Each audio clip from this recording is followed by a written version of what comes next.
एक समय की बात है जब धरती पर राजाओं का शासन था और हर राज्य अपनी शक्ति और प्रतिष्ठा के लिए युद्ध करता था। यह कहानी भी ऐसे ही एक साम्राज्य की है जहां राजा विराट देव का शासन था। विराट देव अपने साहस, न्यायप्रियता और अद्वितीय युद्ध कौशल के लिए प्रसिद्ध था, लेकिन उसकी एक कमजोरी थी, उसका हृदय। यह हृदय किसी शस्त्र से नहीं बल्कि एक साधारण लोहार की पत्नी से बन चुका था। राजा विराट देव का राज्य विशाल था, उसकी सेना अजेय मानी जाती थी और उसके दरबार में बड़े बड़े विद्वान और योद्धा बैठते थे। किंतु उसके हृदय में जो आग जल रही थी वह किसी युद्ध या साजिश से अधिक प्रचंड थी। वह आग थी लोहार की पत्नी, जिसे देखने के बाद वह कभी पहले जैसा नहीं रह सका। लोहार का नाम था अर्जुन। वह महल के लिए तलवारें, भाले और युद्ध के अन्य हथियार बनाता था। उसकी पत्नी का नाम था धनवंती, जिसे पूरे नगर में उसकी सुंदरता और सादगी के लिए जाना जाता था। वह केवल रूपवती ही नहीं बल्कि चतुर और साहसी भी थी। वह अपने पति के साथ उसकी भट्टी में हाथ बंटाती थी, धधकती आग के सामने भी अपने तेज और आत्मविश्वास को बनाए रखती थी। कहानी तब शुरू हुई जब राजा विराट देव एक दिन नगर भ्रमण पर निकला। राजा प्रायः ऐसे ही घोड़े पर सवार होकर गुप्त रूप से अपने राज्य का निरीक्षण करता था। जब वह कारीगरों की बस्ती से गुजरा तब उसने पहली बार धनवंती को देखा। वह लोहार की दुकान के बाहर खड़ी थी, एक हाथ में पानी का घड़ा और दूसरे हाथ से अपने माथे का पसीना पोंछ रही थी। सूर्य की किरणें उसके चेहरे पर पड़ रही थीं और उसके बालों की लटें हवा में लहरा रही थीं। राजा को ऐसा प्रतीत हुआ मानो उसने किसी देवी को देख लिया हो। वह कुछ क्षण वहीं रुका, लेकिन फिर आगे बढ़ गया। किंतु उस एक झलक ने उसके भीतर कुछ बदल दिया था। राजा जब महल लौटा तो उसका ध्यान अपने काम में नहीं लग रहा था। दरबार में सभासद कुछ कह रहे थे, परंतु उसकी आंखों के सामने बस वही चेहरा घूम रहा था। वह पहली बार किसी स्त्री के लिए इतना विचलित हुआ था। अगले कुछ दिनों तक राजा बार बार किसी न किसी बहाने उस बस्ती में जाने लगा। कभी वह व्यापारियों से मिलने जाता, कभी हथियारों की गुणवत्ता पर चर्चा करने के बहाने अर्जुन के पास पहुंचता। अर्जुन गर्व के साथ अपने बनाए शस्त्र राजा को दिखाता और धनवंती एक आदर्श गृहिणी की तरह अपने पति का सम्मान बढ़ाने के लिए राजा का सत्कार करती। किंतु धनवंती की आंखों में राजा के लिए कोई विशेष आकर्षण नहीं था। वह अपने पति से प्रेम करती थी और अपनी साधारण जीवन से संतुष्ट थी। राजा के मन में एक अनजानी जलन उत्पन्न होने लगी। वह विराट सम्राट था जिसने बड़े बड़े युद्धों में विजय प्राप्त की थी, पर एक लोहार की पत्नी के मन में अपने लिए कोई स्थान नहीं बना पा रहा था। राजा के इस विचलन को महल के कुछ खास दरबारियों ने भांप लिया। एक दिन प्रधानमंत्री भद्रसेन ने राजा से कहा, महाराज, मैं देख रहा हूं कि इन दिनों आप कुछ व्याकुल रहते हैं। क्या कोई चिंता आपको परेशान कर रही है? राजा ने कुछ क्षण सोचा और फिर मुस्कुराकर बोला, कभी कभी मनुष्य को वो चीज भा जाती है जो उसके अधिकार में नहीं होती। प्रधानमंत्री अनुभवी व्यक्ति था। उसने राजा के हाव भाव को पढ़ लिया और धीरे से कहा, महाराज, राजा की इच्छाएं सीमित नहीं होती। संसार में ऐसी कोई वस्तु नहीं जो सम्राट की शक्ति से परे हो। राजा को भद्रसेन की बात सुनकर ऐसा लगा जैसे किसी ने उसकी भावनाओं को सही शब्द दे दिए हों। उस रात राजा ने निश्चय किया कि वह धनवंती को अपने महल में लाएगा। उसके लिए यह केवल प्रेम नहीं बल्कि अधिकार का प्रश्न भी था। दूसरी ओर धनवंती को भी यह आभास होने लगा था कि राजा की दृष्टि उस पर अधिक समय तक टिकने लगी है। उसने अपने पति अर्जुन से इस बारे में कुछ कहने का विचार किया, लेकिन फिर यह सोचकर चुप रह गई कि शायद यह सब उसका भ्रम हो। फिर एक दिन ऐसा आया जब राजा ने अपने सैनिकों को आदेश दिया कि वे अर्जुन को महल में बुलाएं। जब अर्जुन राजा के समक्ष उपस्थित हुआ तो राजा ने उसकी कला की प्रशंसा की और उसे राजमहल में स्थायी रूप से रहने का प्रस्ताव दिया।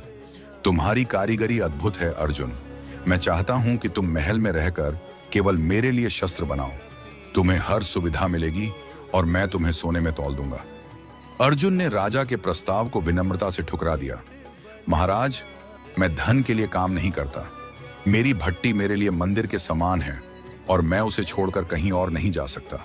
राजा को यह उत्तर पसंद नहीं आया, लेकिन उसने क्रोध प्रकट नहीं किया। उसने सोचा, अगर अर्जुन महल में रहने को तैयार नहीं तो क्या धनवंती भी नहीं आएगी? कुछ ही दिनों बाद राजा ने अर्जुन को एक और प्रस्ताव भेजा। इस बार उससे युद्ध के लिए एक विशेष तलवार बनाने को कहा गया, जो केवल महल के भीतर तैयार की जा सकती थी। अर्जुन ने राजा के आदेश को टालना उचित नहीं समझा और वह महल चला गया। इधर धनवंती अपने घर में अकेली थी। वह राजा की नीयत से अनजान नहीं थी, किंतु उसे यह भी विश्वास था कि उसका पति जल्द ही लौट आएगा। लेकिन जब 1 सप्ताह बीत गया और अर्जुन नहीं लौटा तो उसका मन व्याकुल होने लगा। उसे यह समझते देर न लगी कि राजा ने उसे अकेला करने के लिए ही अर्जुन को महल में बुलाया है।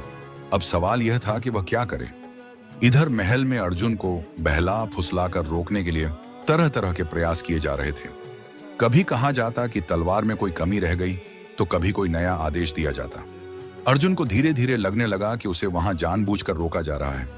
वहीं धनवंती ने एक रात अपने पति को बचाने का निश्चय किया। वह जानती थी कि राजा से टकराने का मतलब मृत्यु है, लेकिन उसे इससे कोई भय नहीं था। एक लोहार की पत्नी होकर भी उसमें वह साहस था जो बड़े बड़े योद्धाओं में नहीं होता। उस रात वह एक भेष बदलकर महल की ओर निकल पड़ी। उसे नहीं पता था कि आगे क्या होगा, लेकिन इतना निश्चित था कि वह अपने पति को किसी भी कीमत पर वापस लाएगी, चाहे इसके लिए उसे राजा का सामना ही क्यों न करना पड़े। महल की ऊंची दीवारें उसकी राह में खड़ी थीं, किंतु उसका संकल्प इन दीवारों से अधिक मजबूत था। उसे अंदेशा नहीं था कि इस रात के बाद उसका जीवन हमेशा के लिए बदलने वाला है। नवंती के कदम महल की ओर बढ़ रहे थे, लेकिन उसका मन तूफान से घिरा हुआ था। वह जानती थी कि एक साधारण लोहार की पत्नी का महल में प्रवेश असंभव था, फिर भी उसके अंदर का साहस उसे रोक नहीं रहा था। रात का अंधकार उसके लिए ढाल बन चुका था और वह अपने चेहरे को एक घूंघट से ढके हुए महल के मुख्य द्वार तक पहुंची। महल के द्वार पर सख्त पहरा था। सैनिकों की पैनी नजरें किसी भी अजनबी को भीतर घुसने नहीं देती थी। धनवंती ने पहले से एक योजना बना रखी थी। उसने अपनी चाल धीमी की, अपनी सांसें काबू में रखीं और हाथों में एक टोकरी पकड़ ली जिसमें कुछ फल और मिठाइयां रखी थीं।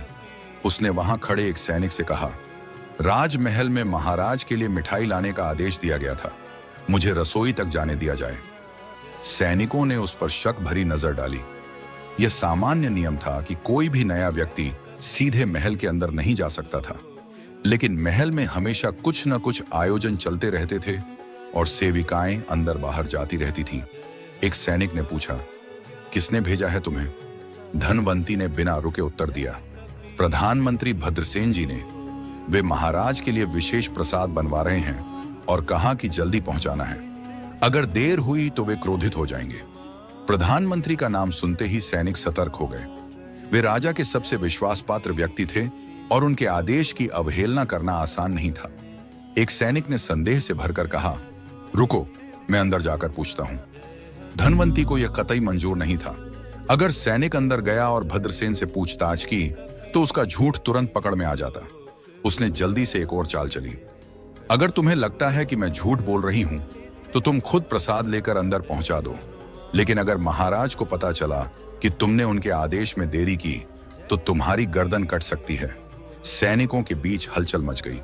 उन्होंने सोचा कि कहीं यह सच तो नहीं। वे आपस में फुसफुसाए और अंततः एक ने कहा, ठीक है, लेकिन तुम केवल रसोई तक जाओगी, वहां से आगे बढ़ने की अनुमति नहीं है। धनवंती का पहला कदम महल के भीतर पड़ चुका था। महल के अंदर एक नई दुनिया थी। चमकते झूमर, संगमरमर की दीवारें और सैकड़ों सेवक सेविकाएं इधर उधर भाग दौड़ कर रहे थे। उसकी नजरें इधर उधर घूमने लगी। उसे अर्जुन को ढूंढना था, लेकिन वह जानती थी कि अगर किसी को संदेह हुआ तो उसकी योजना असफल हो जाएगी। वह धीमे कदमों से रसोई की ओर बढ़ी। वहां पहुंचते ही उसने एक सेविका का हाथ पकड़ा और धीरे से कहा, बहन, मैं नई हूं। सुना है कि राजा ने किसी लोहार को यहां बुलाया है। क्या तुम जानती हो कि वह कहां है? सेविका ने उसे सिर से पांव तक देखा और कहा, हाँ, वह महल के पिछले कक्षों में ठहराया गया है। राजा ने उसे तब तक रोकने का आदेश दिया है जब तक उसकी तलवार पूरी न हो जाए। धनवंती को अब पूरा यकीन हो गया कि राजा ने जानबूझकर अर्जुन को वहां कैद किया है। अब सवाल था, वह अर्जुन तक कैसे पहुंचे? वह सोच ही रही थी कि तभी महल के गलियारे में हलचल मच गई। राजा विराट देव दरबार से लौट रहे थे। चारों तरफ सैनिकों और सेवकों की दौड़ भाग शुरू हो गई। धनवंती ने तुरंत खुद को एक खंभे के पीछे छिपा लिया। उसने झांक कर देखा, राजा अपनी शाही पोशाक में गर्वीली चाल से आगे बढ़ रहे थे। उनके चेहरे पर संतोष झलक रहा था, मानो उन्हें विश्वास हो कि उनका इरादा पूरा होने वाला है। धनवंती की मुट्ठियां भींच गईं। वह जानती थी कि अगर उसे अर्जुन तक पहुंचना है तो उसे और भी जोखिम उठाने होंगे। रात धीरे धीरे गहराने लगी थी। महल में कुछ ही लोग जाग रहे थे। धनवंती ने अपने कपड़ों को थोड़ा बदल लिया ताकि वह एक सेविका की तरह दिख सके। फिर वह धीरे से उन गलियारों की ओर बढ़ने लगी जहां अर्जुन को रखा गया था। जब वह एक लंबे गलियारे में पहुंची तो उसने देखा कि कुछ सैनिक बाहर पहरा दे रहे थे। वह जानती थी कि सीधा अंदर जाना असंभव था, लेकिन तभी उसे महल की एक पुरानी नीति याद आई। अगर किसी महिला सेविका को राजा के किसी खास मेहमान को कोई जरूरी संदेश देना हो तो उसे अंदर जाने की अनुमति मिल सकती थी। धनवंती ने झट से एक गिलास में दूध डाला और धीमे कदमों से सैनिकों के पास पहुंची।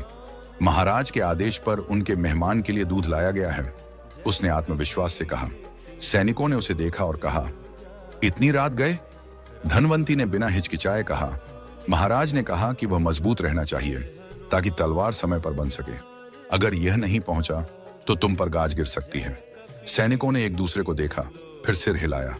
जाओ, लेकिन जल्दी बाहर आ जाना, एक सैनिक ने कहा। धनवंती का दिल तेजी से धड़क रहा था। वह भीतर पहुंची।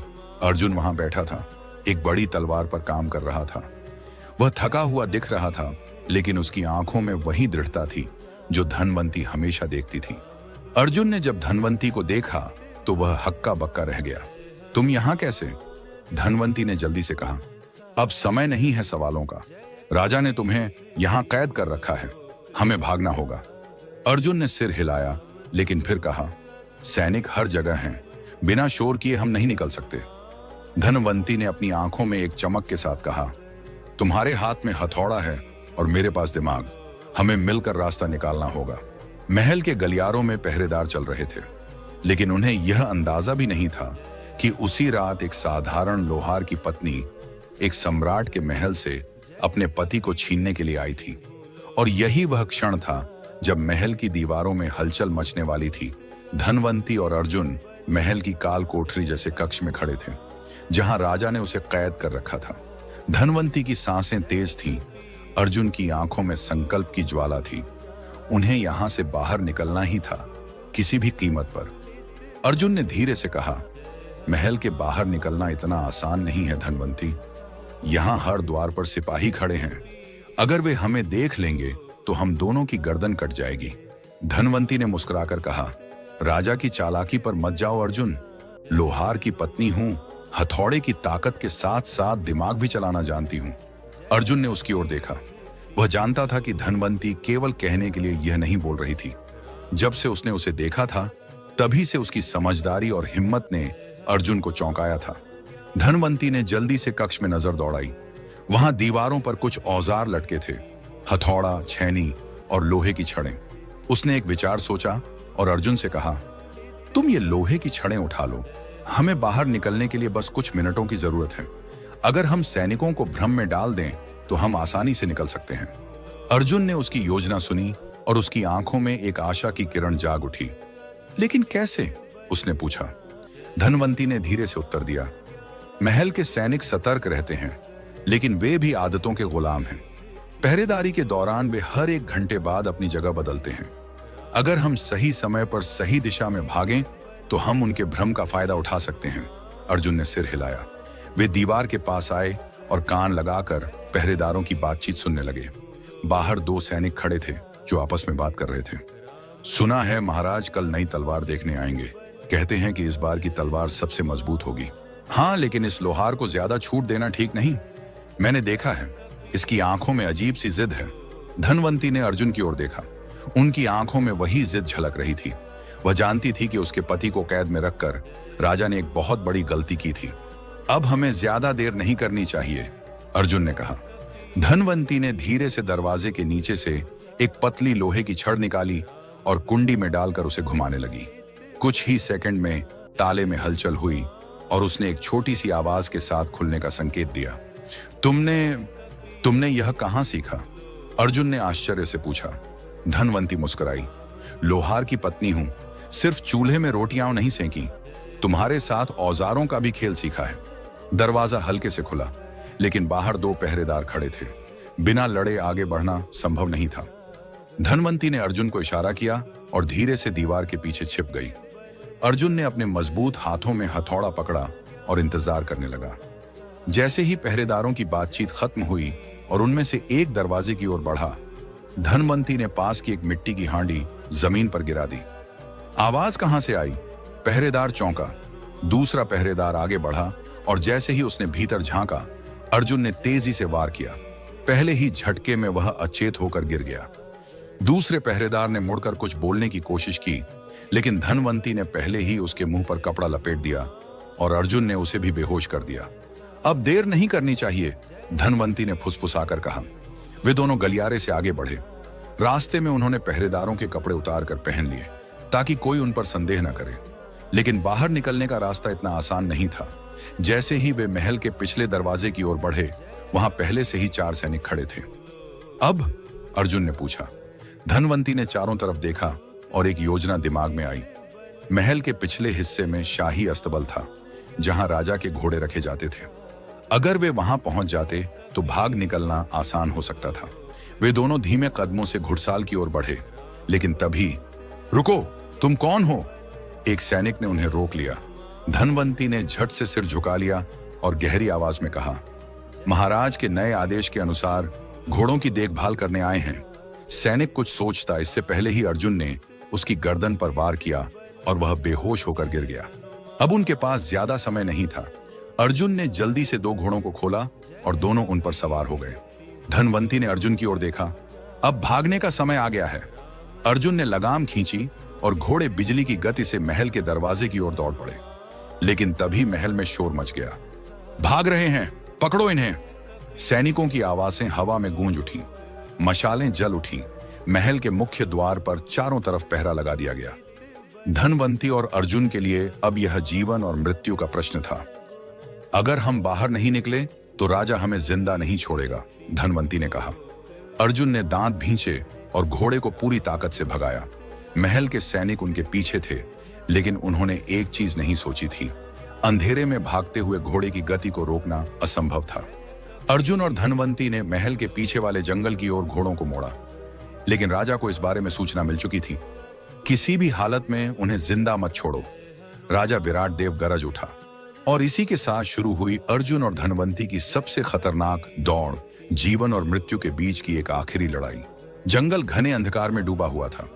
घोड़ों के टापों की आवाज इस सन्नाटे को चीरती हुई गूंज रही थी। अर्जुन और धनवंती पीछे मुड़कर देखे बिना पूरी ताकत से भाग रहे थे, लेकिन उन्हें पता था कि राजा के सैनिक उनका पीछा कर रहे हैं। मशालों की हल्की रोशनी दूर कहीं टिमटिमा रही थी, जो इस बात का संकेत थी कि खतरा अभी टला नहीं था।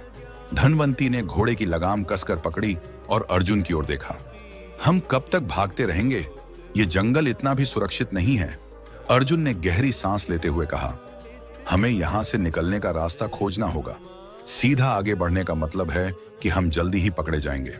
धनवंती ने अपने चारों ओर नजर दौड़ाई। जंगल में घनी झाड़ियां थीं, जिनमें छिपकर वे सैनिकों से बच सकते थे, लेकिन घोड़े वहां नहीं जा सकते थे। उन्होंने अचानक घोड़ों को रोकने का संकेत दिया। क्या कर रही हो? अर्जुन ने चौंक कर पूछा। हमें अलग होना होगा। सैनिक घोड़ों के टापों की आवाज सुनकर हमारे पीछे आ रहे हैं। अगर हम घोड़ों को आगे भेज दें और खुद किसी और रास्ते से निकलें तो वे धोखा खा सकते हैं। अर्जुन समझ गया। उसने जल्दी से अपनी तलवार निकाली और घोड़ों की लगाम ढीली छोड़ दी। घोड़े बिना दिशा के आगे दौड़ पड़े और दोनों ने झाड़ियों के बीच छलांग लगा दी। कुछ ही पलों में सैनिक जंगल के उस हिस्से में पहुंच गए जहां घोड़ों के टापों की आवाज गूंज रही थी। वो इधर गए हैं, एक सैनिक चिल्लाया। बाकी सैनिक घोड़ों के पीछे दौड़ पड़े, लेकिन अर्जुन और धनवंती अब दूसरी दिशा में धीरे धीरे बढ़ रहे थे। उनकी सांसें तेज थीं, लेकिन वे बिना आवाज किए आगे बढ़ रहे थे। अब हमें कहां जाना चाहिए? धनवंती ने अर्जुन से पूछा। अर्जुन ने थोड़ा सोचा और कहा, अगर हम दक्षिण की ओर बढ़ें तो हमें वह पुराना पहाड़ी रास्ता मिल सकता है जो नदी तक जाता है। वहां से हम किसी गांव तक पहुंच सकते हैं। धनवंती ने सिर हिलाया, लेकिन रास्ता आसान नहीं था। जंगल के अंदर घने पेड़ थे, कांटेदार झाड़ियां थीं और सबसे बड़ा खतरा जंगली जानवरों का था। वे दोनों आगे बढ़ ही रहे थे कि अचानक झाड़ियों में हलचल हुई। अर्जुन ने तुरंत तलवार निकाल ली। कौन है? उसने फुसफुसाकर पूछा। धनवंती ने भी अपना हाथ एक पत्थर पर कस लिया, लेकिन जब झाड़ियों से आवाज आई तो वे दोनों चौंक गए। वहां एक बूढ़ा आदमी खड़ा था। उसकी आंखें गहरी और गंभीर थीं, कपड़े फटे हुए थे और वह एक लकड़ी के सहारे चल रहा था। तुम कौन हो? अर्जुन ने सावधानी से पूछा। बूढ़े ने मुस्कुराकर कहा, मैं वही हूं जिसे लोग भूल चुके हैं। मैं इस जंगल का रक्षक हूं। धनवंती ने संदेह से उसे देखा। क्या तुम हमारी मदद कर सकते हो? बूढ़े ने सिर हिलाया। मैं तुम दोनों को बचने का रास्ता दिखा सकता हूं, लेकिन बदले में तुम्हें मेरी एक बात माननी होगी। अर्जुन ने गहरी सांस ली। क्या? बूढ़े ने जंगल के एक और गहरे हिस्से की ओर इशारा किया। वहां एक पुराना मंदिर है। वहां जाने से तुम्हें राजा के सैनिक नहीं ढूंढ पाएंगे, लेकिन वह जगह सुरक्षित नहीं है। वहां एक रहस्य छिपा है जिसे जानने के बाद तुम्हारी जिंदगी पहले जैसी नहीं रहेगी। धनवंती ने अर्जुन की ओर देखा। उनके पास ज्यादा विकल्प नहीं थे। हमें जाना होगा, अर्जुन ने कहा। बूढ़े ने मुस्कुराकर रास्ता दिखाया। तो आओ, मैं तुम्हें उस मंदिर तक ले चलता हूं, लेकिन याद रखना, वहां जो भी देखोगे उसे समझने के लिए तुम्हें पहले से ज्यादा हिम्मत रखनी होगी। अर्जुन और धनवंती ने एक दूसरे की ओर देखा और उस अनजान मंदिर की ओर चल पड़े, जहां उनके भाग्य का सबसे बड़ा रहस्य छिपा था। रात गहरी होती जा रही थी और जंगल के साए और भी डरावने लगने लगे थे। अर्जुन और धनवंती बूढ़े आदमी के पीछे पीछे चल रहे थे। पत्तों की सरसराहट, उल्लुओं की भयावह आवाज और घने पेड़ों की टहनियां किसी रहस्य का संकेत दे रही थीं। तुम हमें इस मंदिर के बारे में और बता सकते हो? धनवंती ने धीमे स्वर में पूछा। बूढ़े ने चलते चलते कहा, यह मंदिर बहुत पुराना है। कहा जाता है कि यहाँ सदियों पहले एक आश्रित तपस्या किया करते थे, लेकिन एक दिन कुछ ऐसा हुआ जिससे यह मंदिर शापित हो गया। तब से यहाँ कोई नहीं आता। अर्जुन ने भौहें चढ़ाई। शापित? इसका क्या मतलब? बूढ़े ने एक गहरी सांस ली। वह मंदिर राजा की हसरतों की कब्रगाह है। जब तुम वहां पहुंचोगे तो खुद जान जाओगे। धनवंती और अर्जुन ने एक दूसरे की ओर देखा। यह रास्ता पहले से ज्यादा रहस्यमय होता जा रहा था। कुछ ही देर बाद पेड़ों के बीच से एक पुराना टूटा फूटा मंदिर दिखने लगा। इसकी दीवारों पर बेलें छड़ी हुई थीं, पत्थरों पर काई जमी थी और छत आधी ध्वस्त हो चुकी थी। लेकिन सबसे अजीब बात यह थी कि मंदिर के चारों ओर एक अजीब सी ठंडक थी, जैसे यह जगह समय के बंधनों से बाहर हो। हम यहाँ सुरक्षित रहेंगे? धनवंती ने संदेह से पूछा। बूढ़े ने गंभीरता से सिर हिलाया। यहाँ सैनिक नहीं आएंगे, लेकिन तुम्हें सावधान रहना होगा। इस मंदिर की दीवारों के पीछे कुछ ऐसी कहानियां छिपी हैं जिन्हें जानना आसान नहीं। अर्जुन ने मंदिर के दरवाजे पर हाथ रखा। दरवाजा चरमराते हुए खुल गया। अंदर अंधेरा था। अर्जुन ने मशाल जलाई और जैसे ही रोशनी फैली, उनकी आंखें फटी की फटी रह गईं। मंदिर के अंदर पत्थर की दीवारों पर नक्काशी बनी हुई थी, जिसमें राजा का चित्र उकेरा गया था। लेकिन सबसे चौंकाने वाली बात यह थी कि वहां एक और चेहरा भी था, एक महिला का चेहरा। धनवंती ने आगे बढ़कर उस नक्काशी को देखा और अचानक उसके चेहरे का रंग उड़ गया। यह तो मेरी शक्ल जैसी लग रही है। अर्जुन भी हैरान था। यह कैसे हो सकता है? बूढ़े ने गहरी सांस ली और कहा, क्योंकि इतिहास खुद को दोहरा रहा है। यह मंदिर केवल पत्थरों का ढांचा नहीं है। यह एक कहानी है जो हर पीढ़ी में फिर से जन्म लेती है, और इस बार यह कहानी तुम्हारे साथ लिखी जा रही है। धनवंती का दिल तेजी से धड़कने लगा। क्या मतलब? कौन थी यह महिला?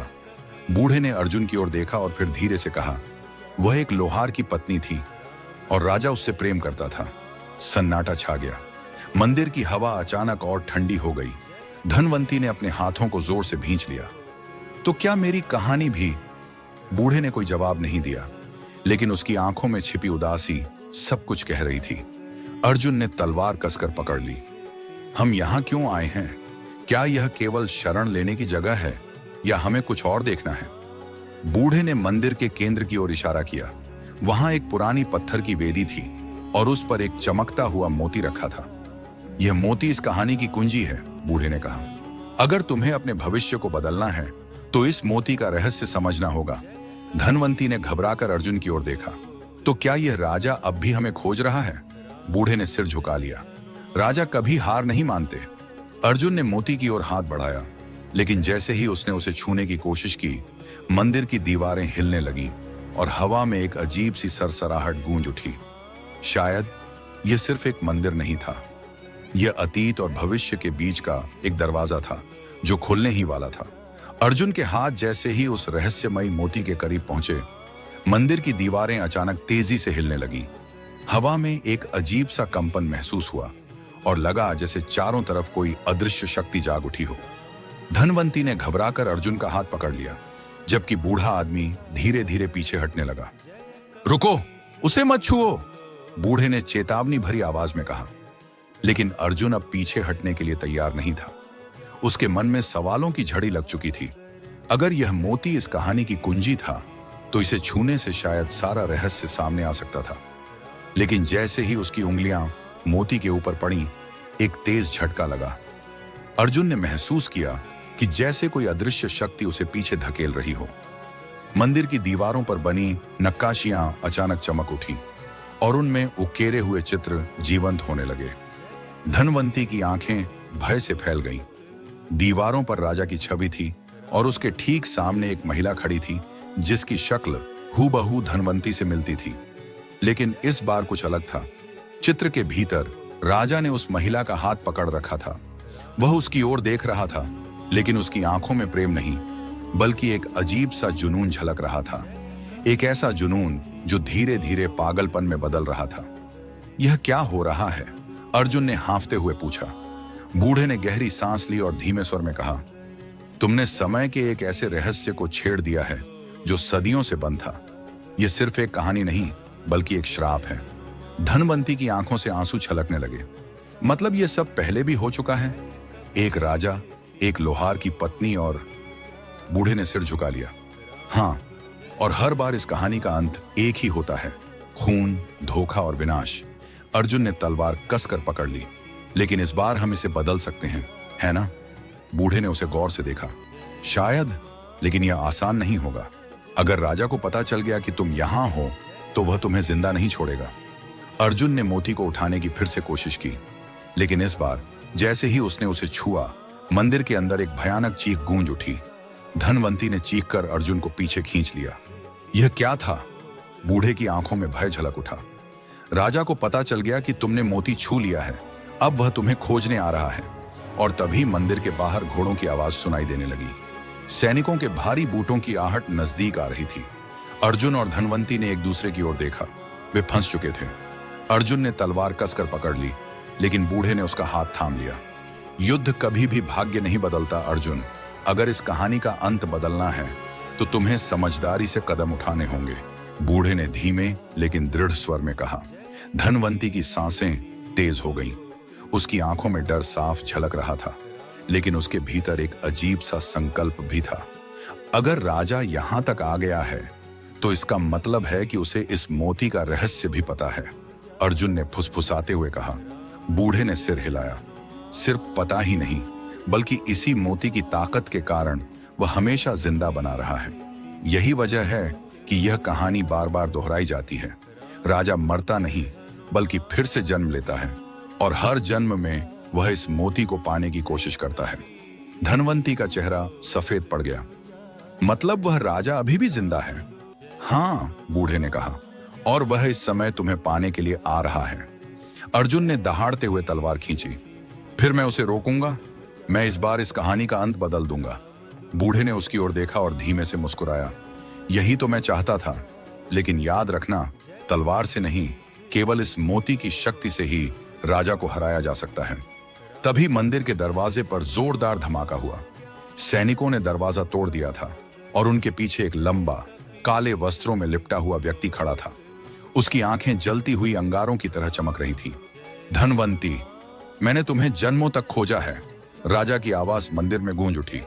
धनवंती कांप उठी, लेकिन इस बार उसने खुद को संभाल लिया। मैं तुम्हारी कोई मिल्कियत नहीं हूं राजा। इस बार यह कहानी तुम्हारी नहीं होगी। राजा जोर से हंसा। यह कहानी मेरी थी, मेरी है और हमेशा मेरी रहेगी। लेकिन तभी अर्जुन ने झपट कर मोती उठा लिया। जैसे ही उसने उसे अपनी मुट्ठी में भींचा, मंदिर में गहरा कंपन होने लगा। राजा की आंखें चौड़ी हो गईं। नहीं, उसे मत छूना। राजा ने चिल्लाकर अर्जुन की ओर छलांग लगाई, लेकिन तब तक बहुत देर हो चुकी थी। मोती से एक तेज सफेद रोशनी निकली, जिसने पूरे मंदिर को रोशनी से भर दिया। राजा चीख उठा और उसका शरीर धुएं में बदलने लगा। यह संभव नहीं है, अर्जुन ने जोर से कहा। इस बार तुम्हारा अंत होगा राजा। इस बार यह श्राप टूटेगा। राजा की चीखें धीमी पड़ने लगीं। उसकी छवि धीरे धीरे मिटने लगी और कुछ ही क्षणों में वह पूरी तरह गायब हो गया। सैनिकों ने घबराकर पीछे हटना शुरू कर दिया। बिना राजा के वे कुछ भी नहीं थे। वे मंदिर से भाग गए। धनवंती ने गहरी सांस ली। क्या क्या यह सच में खत्म हो गया? बूढ़े ने सिर हिलाया। हाँ, राजा इस बार वापस नहीं आएगा। तुमने वह कर दिखाया जो सदियों में कोई नहीं कर सका। यह कहानी अब खत्म हो गई है। अर्जुन ने मोती को देखा और फिर धनवंती की ओर मुस्कुराया। अब यह कहानी हमारी है। धनवंती की आंखों में आंसू थे, लेकिन इस बार वे डर के नहीं बल्कि जीत के थे। मंदिर की दीवारें अब पहले जैसी नहीं थीं। वे अब शांत थीं, जैसे सदियों का एक बोझ उतार दिया गया हो। हवा में अब कोई रहस्य नहीं था, सिर्फ स्वतंत्रता थी। अर्जुन और धनवंती ने एक दूसरे की ओर देखा और मंदिर से बाहर निकल गए। उनकी कहानी अब पूरी हो चुकी थी, लेकिन यह एक नई सुबह की शुरुआत थी।